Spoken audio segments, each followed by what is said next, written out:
Многие говорят, что Эндермен увидит вас сквозь стекло. И нет, это ложь. Можно ли ножницами срезать голову снежному голему?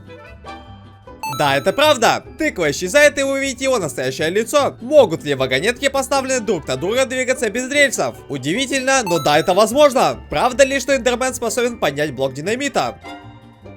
Да, правда, хотя это случается довольно редко. Могут ли стрелы нанести урон призом? И нет, это миф. Они устойчивы к стрелам. А можно ли поджечь динамит с помощью обычной удочки? И да, это возможно, хотя и звучит странно. А все ли кошки у ведьминой хижины черные? Да, именно так, это правда. Можно ли украсить броню волка? И нет, пока это сделать нельзя. Если скрестить овец разных цветов, то будет ли ягненок смешного цвета? Да, это действительно так. Убирают ли ботинки зачарованием ледяная поступь урон от костров? Правда, можно ли украсить свою броню лазуритом? И да, теперь это возможно. Если постричь овцу под именем Джеб, даст ли она радужную шерсть? Это ложь. Шерсть будет обычного цвета, несмотря на эффект. Правда ли, что были добавлены новые виды яиц? Да, это правда.